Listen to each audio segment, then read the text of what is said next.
नमस्कार दोस्तों, स्वागत है आपका मेरे YouTube चैनल पर। दोस्तों, पिछली क्लास में हम लोग देख चुके हैं कि कैरेक्टरिस्टिक्स ऑफ मैनेजमेंट यानी कि प्रबंधन की विशेषताओं में 3 कैरेक्टरिस्टिक्स की बात अपन कर चुके हैं।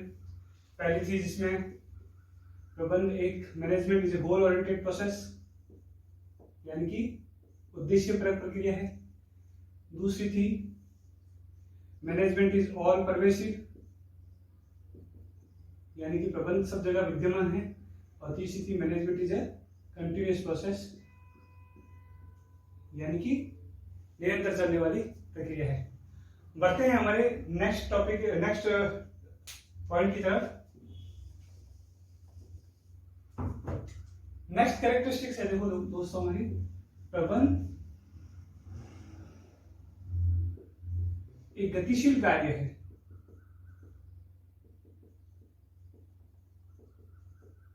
ठीक है, इसको हम बोल सकते हैं management is a dynamic function.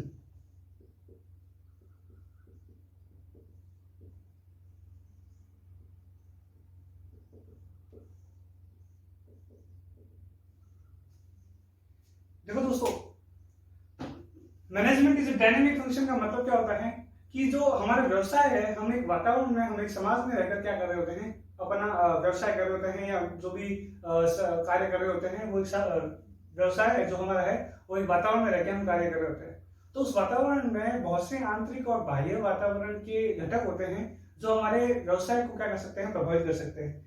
इन घटकों में जैसे मान लो कोई राजनीतिक परिवर्तन होता है, या कोई सामाजिक परिवर्तन हो,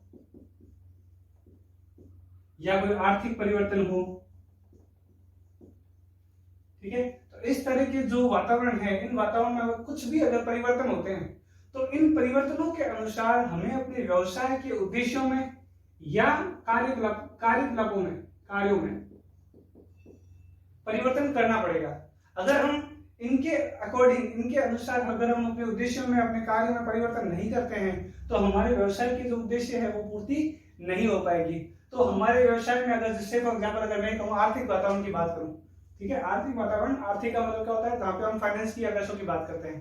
ठीक है दोस्तों, तो अगर मान लो कि एक समय ऑर्गेनाइजेशन के पास फंड की कमी आती है, पैसों की कमी आती है, ठीक है, तो इस फंड की कमी की वजह से हो सकता है कि हमें अपने प्रोडक्शन को थोड़ा कम करना पड़े, हो सकता है कि हमें अपने मार्केटिंग स्ट्रेटजी को थोड़ा कम करना पड़े, हो सकता है कि हमारे जो प्लान्स है उनको हमको थोड़ा क्या करना पड़े, शॉर्ट टर्म करना पड़े, ठीक है, छोटे समय के लिए करना पड़े।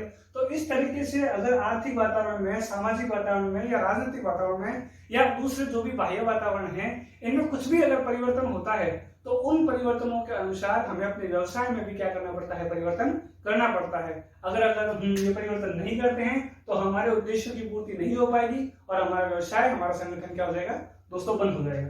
ठीक है, तो प्रबंध एक गतिशील कार्य है। इसका मतलब होता है कि प्रबंध की जो कार्य होते हैं या प्रबंध की जो एक्टिविटीज है, मैनेजमेंट एक्टिविटीज है, वो अकॉर्डिंग टू बिजनेस यानी कि अकॉर्डिंग टू बिजनेस एनवायरनमेंट यानी कि व्यवसायिक वातावरण के अनुसार क्या होते हैं, परिवर्तित होते रहते हैं।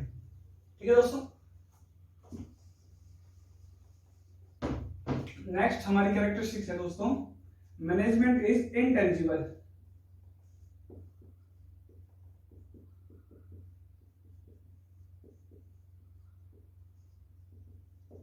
ये दोस्तों इंटेंजिबल का मतलब होता है अदृश्य। देखो इसका मतलब क्या होता है दोस्तों, इंटेंजिबल का मतलब अदृश्य, यानी कि मैनेजमेंट की जो एक्टिविटीज होती है या मैनेजर जो कार्य है, प्रबंध के जो कार्य है, वो इंटेंजिबल है, जिन्हें हम देख सकते नहीं है, जिन्हें हम छू नहीं सकते हैं। ठीक है, इन कार्यों को केवल महसूस किया जा सकता है। महसूस कैसे किया जा सकता है, इनके परिणामों के थ्रू महसूस किया जा सकता है। ठीक है, अगर हमारे ऑर्गेनाइजेशन में हमारे उद्देश्य पूरे हो रहे हैं, ठीक है, हमारे कार्य जो है, हमारे जो टारगेट है वो पूरे हो रहे हैं, ठीक है, हमारे ऑर्गेनाइजेशन के जो एम्प्लॉइज है, जो काम करने वाले कर्मचारी है, वो सेटिस्फाइड है। ठीक है, एम्प्लॉय अगर क्या है, सेटिस्फाइड है, इसका मतलब क्या होता है कि हमने जो मैनेजर एक्टिविटी है या मैनेजमेंट के जो कार्य है वो हम सही तरीके से क्या कर रहे हैं, पूरा कर रहे हैं। ठीक है, तो हम देख नहीं पा रहे हैं, हम छू नहीं पा रहे हैं, लेकिन हम महसूस कर पा रहे हैं इन तरीकों से कि भाई हाँ, मैनेजमेंट एक हमारा अच्छे ढंग से चल रहा है। अगर विपरीत हम देखें, अगर वैसे वर्षा अगर देखें, तो अगर कोई भी वजह से फॉर एग्जाम्पल एम्प्लॉय जो है वो सेटिस्फाइड नहीं है, ठीक है, या हमारे जो डे बाई डे स्टॉक है वो बढ़ते जा रहा है, स्टॉक का मतलब से फॉर एग्जांपल अगर कोई भी एक इस तरह की कोई कंपनी है, मार्कर बनाने वाली कंपनी, वो मार्कर बना रही है, उसका स्टॉक बढ़ते जा रहा है, ठीक है। स्टॉक बढ़ने का मतलब क्या है कि उसकी सेल्स क्या हो रही है, कम हो रही है। तो ये सेल्स कम होना ये क्या है, एक तरह का कुप्रबंधन है, यानी मिसमैनेजमेंट है, ठीक है। ये क्या एक तरह का मिसमैनेजमेंट है। तो ये हम कैसे पता चलता है कि प्रबंधन जो मैनेजमेंट एक्टिविटीज है ये सही ढंग से हो रही है या नहीं हो रही है।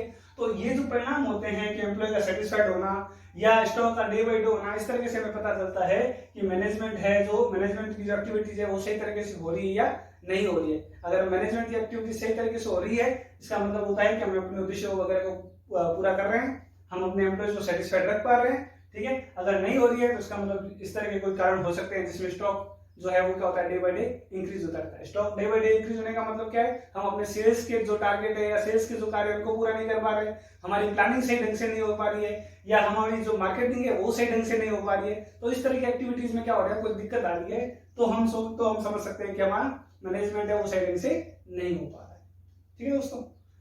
नेक्स्ट इसमें पॉइंट है आपका कैरेक्टरिस्टिक्स में,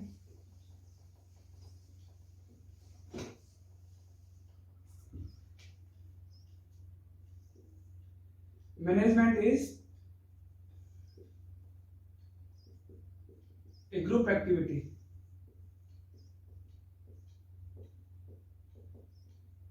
ग्रुप एक्टिविटी का मतलब दोस्तों होता है सामूहिक क्रिया है। देखिए दोस्तों, मैनेजमेंट के जो भी कार्य होते हैं वो किसी भी एक पर्सन के द्वारा सही ढंग से पूरे नहीं किए जा सकते। उसके लिए उसको अलग अलग व्यक्तियों की, अलग अलग विभाग की, अलग अलग स्तर पर लोगों की क्या होती है, जरूरत होती है। ये सारे लोग अपने अपने कार्य अच्छी ढंग से करते हैं, ये सारे लोग अपने अपने कार्य को बेस्ट तरीके से करते हैं, तब मैनेजमेंट के जो उद्देश्य होते हैं उन उद्देश्यों को पूरा किया जाता है।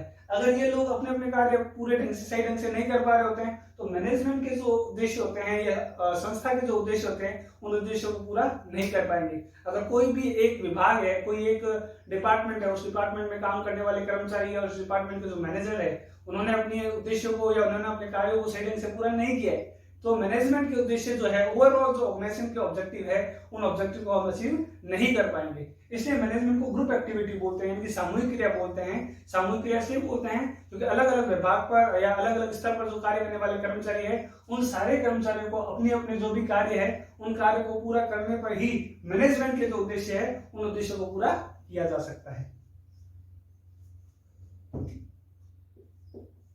नेक्स्ट जो आपकी कैरेक्टरिस्टिक्स है या जो विशेषता है इसमें, वो ये है, मैनेजमेंट इज मल्टी डायमेंशनल।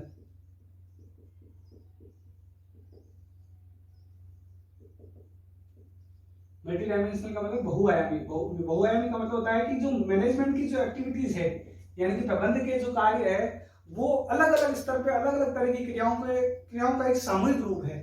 यानी कि एक केवल मैनेजमेंट के लिए एक चीज का नहीं होता, अलग अलग क्रियाओं का, अलग अलग कार्यों का मैनेजमेंट होता है, ठीक है दोस्तों। तो इसको 3 भागों में बांट सकते हैं, ठीक है। पहला है मैनेजमेंट ऑफ वर्क,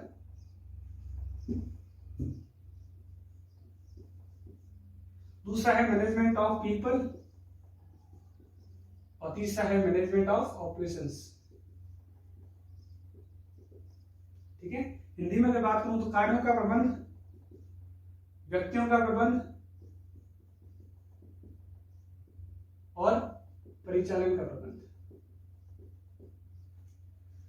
देखिए दोस्तों, सबसे पहले हम समझते हैं कार्यों का प्रबंध क्या होता है, ठीक है दोस्तों। मैंने आपको बताया था कि कोई भी ऑर्गेनाइजेशन बिना ऑब्जेक्टिव के, बिना उद्देश्यों के अपने जो मतलब की क्रिया है उनको पूरा नहीं कर पाएगा, अपने जो बिना उद्देश्यों के वो चला नहीं पाएगा, ठीक है। तो उनके होने के लिए, उसके एग्जिस्टेंस के लिए, उसके वजूद के लिए ये जरूरी है कि कोई ना कोई ऑब्जेक्टिव होना चाहिए, ठीक है। तो उन ऑब्जेक्टिव को पूरा करने के लिए अलग अलग कार्य बनाए जाते हैं।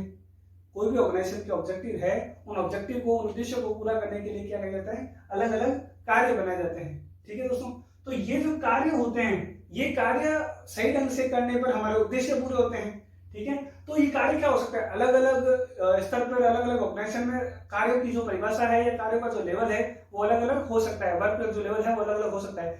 फॉर एग्जाम्पल दोस्तों, अगर मैं बात करूं किसी स्कूल या कॉलेज की, तो किसी स्कूल या कॉलेज में कार्य क्या होगा, एजुकेशन प्रोवाइड करना। अगर बात करूं मैं किसी हॉस्पिटल की, तो हॉस्पिटल में कार्य क्या होगा, मरीजों का इलाज करना, ठीक है, जो पेशेंट है उनका सही ढंग से इलाज करना, ठीक है दोस्तों। तो अलग अलग ऑर्गेनाइजेशन में अलग अलग तरह के जो कार्य होते हैं, उन कार्यों को अगर आप सही ढंग से पूरा करोगे तो ही आप अपने उद्देश्य को क्या कर पाओगे, पूरा कर पाओगे। और ये कार्यों को सही ढंग से करने की जिम्मेदारी या सही ढंग से करवाने की जो व्यवस्था है वो कौन डिसाइड करता है, मैनेजमेंट डिसाइड करता है, ठीक है दोस्तों। नेक्स्ट है मैनेजमेंट ऑफ पीपल।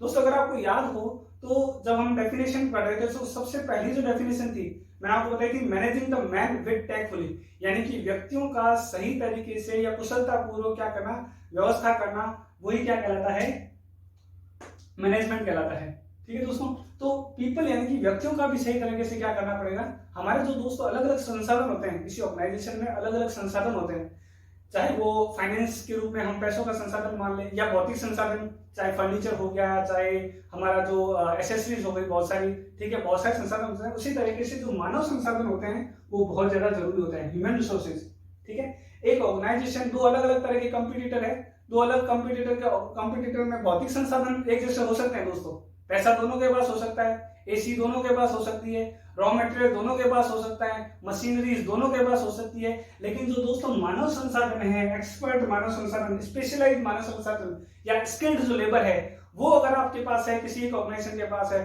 तो वो दूसरे को कंपटीशन में क्या कर सकता है, हरा सकता है, ठीक है। तो हमें हमारे जो एम्प्लॉइज हैं, हमारे जो मानव संसाधन है, उनका भी अच्छे ढंग से क्या करना है, मैनेजमेंट करना है। उनका अच्छे ढंग से मैनेजमेंट का मतलब है कि उनको इस तरीके से यूज करना है कि उनकी जो एबिलिटी है, उनके जो कार्य करने की क्षमता है, उनका हम अच्छी तरीके से क्या कर सके, उपयोग कर सके। नेक्स्ट है दोस्तों ऑपरेशन, यानी कि परिचालन का प्रबंध, ठीक है। ऑपरेशन परिचालन का दोस्तों इसका मतलब क्या होता है, पहले समझ लेते हैं। एक जो कंपनी है, उस कंपनी में अगर कोई रॉ मटेरियल आता है, ठीक है, कच्चा माल, तो रॉ मटेरियल को प्रोसेस करना यानी कि वर्क इन प्रोग्रेस, ठीक है। वर्क इन प्रोग्रेस का मतलब होता है एक स्टेज पर हम आगे बढ़कर कुछ कार्य कुछ हम क्या करते हैं, उसको थोड़ा मतलब उत्पाद तैयार हो जाता है और उसके बाद आता है फिनिश गुड्स, ठीक है, यानी कि आप अपना जो प्रोडक्ट है वो क्या हो गया, पूरी तरीके से तैयार हो गया है और उसके बाद हम क्या करते हैं, उस फिनिश गुड्स को मार्केट में बेचते हैं। तो रॉ मटेरियल को लाने से लेके फिनिश गुड्स को मार्केट में बेचने तक की जितनी भी क्रियाएं होती है वो सारी किसमें आती है, परिचालन में आती है, ठीक है दोस्तों। वापस सुन लो, रॉ मटेरियल को लाने से लेकर के उनको क्रय करने से लेकर तैयार माल को यानी कि फिनिश गुड्स को मार्केट में बेचने तक की जितनी भी क्रियाएं होती है वो सारी हमारी क्या होती है, ऑपरेशनल मैनेजमेंट यानी कि परिचालन प्रबंध आते हैं। इसी परिचालन प्रबंध में वर्क मैनेजमेंट और पीपल मैनेजमेंट दोनों इंक्लूड होते हैं, ठीक है। परिचालन प्रबंध में कार्यों का प्रबंध और व्यक्तियों का प्रबंध यानी कि मैनेजमेंट ऑफ वर्क और मैनेजमेंट ऑफ पीपल दोनों क्या होते हैं, इंक्लूड होते हैं। इसमें यह देखा जाता है कि हमें क्या कार्य करना है, कार्य कैसे करना है और किस तरीके से कार्यों को अपने व्यक्तियों को करवाना है, ठीक है। तो ऑपरेशन मैनेजमेंट मल्टी डायमेंशनल है, क्यों है, क्योंकि यहाँ पे वर्क का भी मैनेजमेंट होता है, यहाँ पे पीपल का भी मैनेजमेंट होता है, यानी व्यक्तियों का भी मैनेजमेंट होता है और ऑपरेशनल मैनेजमेंट यानी कि परिचालन का प्रबंध भी होता है। तो इस तरीके से दोस्तों आपका जो सेकंड टॉपिक है कैरेक्टरिस्टिक्स ऑफ मैनेजमेंट, प्रबंध की विशेषताएं, वो यहाँ पे ओवर होता है। तो 7 तरह की हमने विशेषताएं देखी है। कोई भी दिक्कत हो दोस्तों तो आप कमेंट कर सकते हैं। फिलहाल के लिए इतना ही दोस्तों, मिलते हैं आपसे नेक्स्ट क्लास में। अगर आपको ये टॉपिक अच्छा लगा हो, आपको लगा हो कि हमने समझ में आए, तो इस चैनल को लाइक करें, सब्सक्राइब करें और शेयर करें ज़्यादा से ज़्यादा अपने दोस्तों के साथ। और इस वीडियो की लिंक मैं डिस्क्रिप्शन में मैं आपको टेलीग्राम चैनल का लिंक भी दे दूंगा, जहां पे आपको इसकी PDF जो है वो नोट्स भी अवेलेबल हो जाएगी, वहां पे जाके आप उसको डाउनलोड कर सकते हैं। थैंक यू दोस्तों।